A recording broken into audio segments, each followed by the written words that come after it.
Good morning, and guess what? We have a busy day ahead of us. We have to get a seat done for, well, we're gonna do the rear seats on a Mustang. I'm gonna do a little how-to and talk about it because a lot of people are asking me about qualities of some of the kits that you get and all that stuff. We're gonna touch base on that. We're gonna get the trike seat completely foamed up today and hopefully get the backrest ready so these customers could test fit it. They're getting very anxious.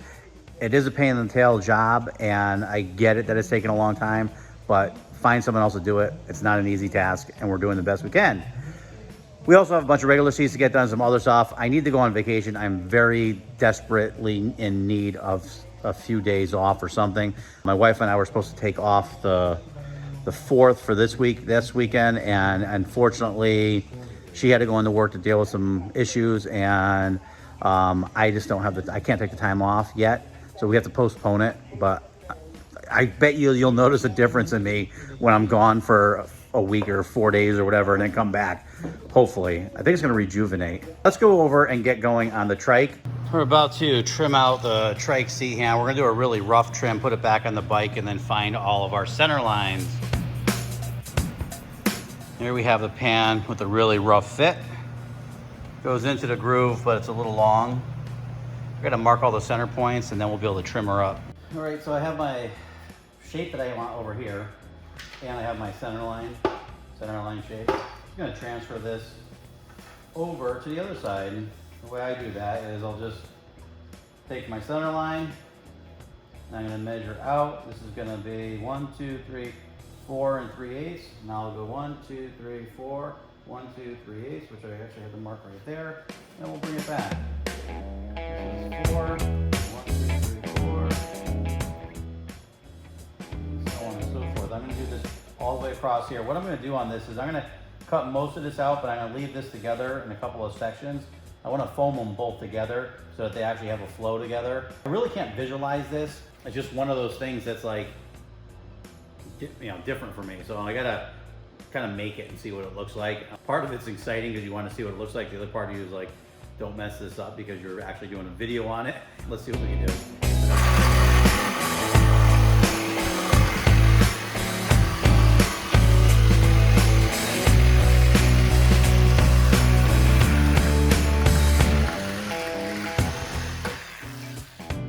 As we're going along, I'm going to show a lot of small how-to stuff that we do. I think I'm going to start doing some real basic stuff because for the people who've done this and are experienced, they're going to be like, come on, this stuff is really remedial. However, if you've ever had to train new guys or new employees on stuff, a lot of people just don't have the skills to do the stuff that, old timers like us used to do. And they need to be shown because it's like where some of us grew up in garages and working on cars and messing around with lawnmowers. There's actually a lot of people who never got that opportunity that really would like to enjoy doing this. So some of the stuff we're going to be doing is going to seem real remedial. I'm going to try to do everything we do as much as we can using simple tools that you could use at your house or that are obtainable, just so we could build some cool stuff without like breaking the bank on huge equipment and stuff. Right now, as I said before, I'm going to keep the rear section with the front section, and by doing so, I'm just going to trim it and leave a couple tabs here. And in case you're wondering how you do this, a lot of times what we'll do is we'll just take and drill a hole. So I'm going to drill a bunch of pilot holes here. Just a little bit away from the edges. I'm going to switch over and show you this really quick. Now we're just going to take a step to drill bit up one more size so that we get our saw in there. And we're just going to re-drill all these out. Now we're going to take our tool, which is bent already, we just got it, and stick it in the hole. Just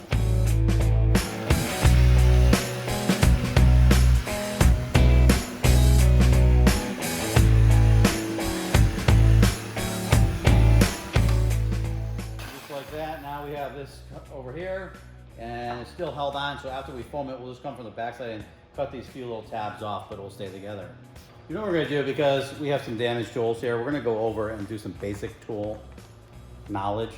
One, when you're using a tool, never force it. Let the tool do the work. When you force it, you end up doing stuff like this, like breaking the chucks and everything. Also, never pick a tool up by the cord because it always pulls the electrical out on there. And never wrap a cord around here and wind it really tight, because what it ends up doing is putting added strain there. A lot of times you can keep it really loose and you can wrap your cords up and you can tie them together, which is a way better way to do it. That's how we do it in this shop. Here you can see I actually cut all this out The back piece is still attached slightly to there. Afterwards, we're just gonna cut these 3 pieces off. Right now, I'm gonna drill this out. I'm also gonna cut the hole out for the front mounting tab so we can put that bracket on there, start test fitting it and going back and forth. You ready to test fit this? Let's see what it looks like.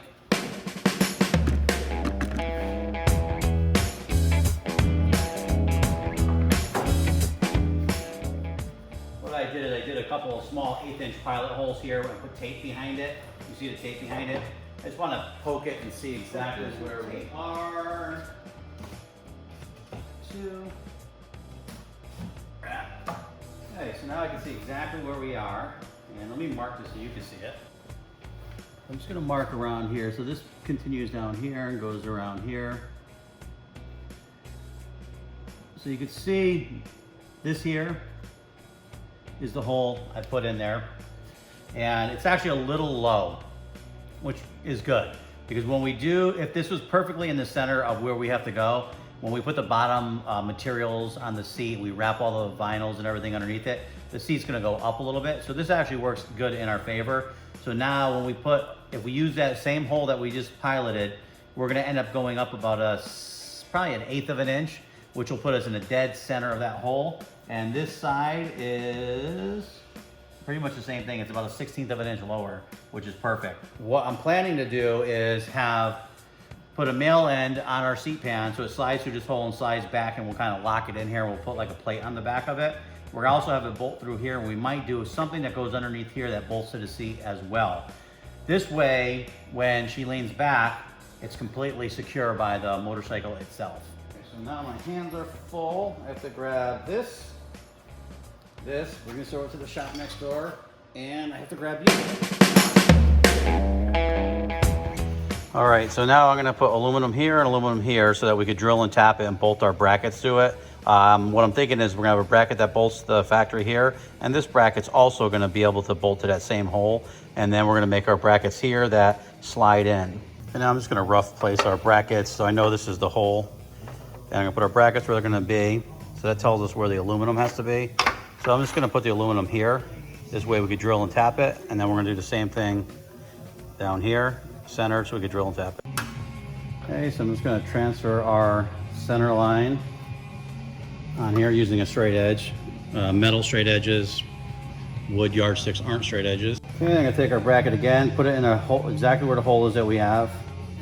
And we're gonna put right in the center of our bracket, 2 mounting positions. This way we can slide it forward or backwards. We'll do the same thing here.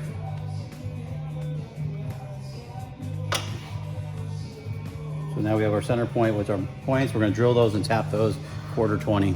Now I pre-drilled the holes with an 1/8 inch drill bit, and we're just gonna go in here with the appropriate size for whatever tap you're using.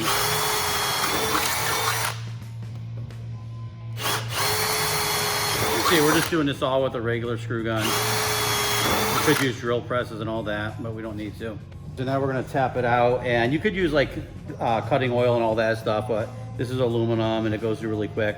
When you're starting these, you always wanna make sure you hold this perfectly vertical. You don't want it at an angle. And then you'll start feeling it going into the aluminum or steel, whatever you use. Steel is gonna cut a lot harder. And as you start getting it tight, you just back it off a little bit, loosely, and then go back in a little bit deeper and let the tool cut. So we're going down, it's actually going in nice and smooth. I'm gonna back it out a little bit again because it was getting a little tight. If you get them too tight and you snap the tap off, that's a whole nother nightmare.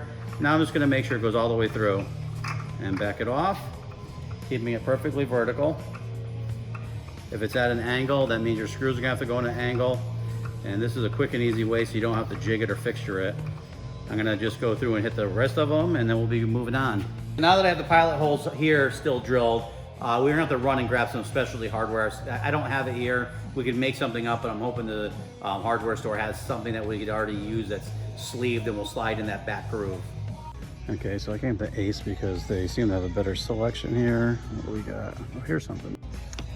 Bingo, I think these will work.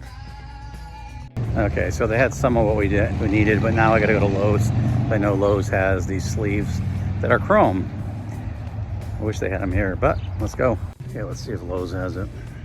Okay, we got them.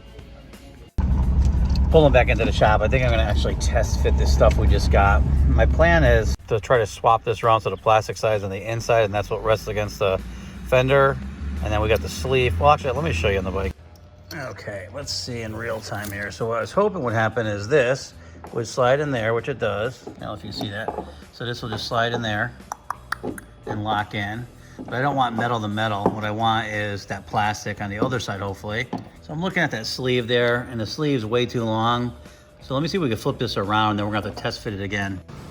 So essentially, this is what we're looking at. We're gonna have this rubber bushing on the inside of the fiberglass for that rear fender. We got the spacer, and then this business card actually is kind of representing where the thickness of the seat pan is gonna be. And then it'll be a lock washer from the outside, so let's try it out. All right, so here's what we're looking at. I'm not real confident on this working just because there's a lot of different shapes that are going together, but we'll try it. All right, so it actually went in. Not super easy though.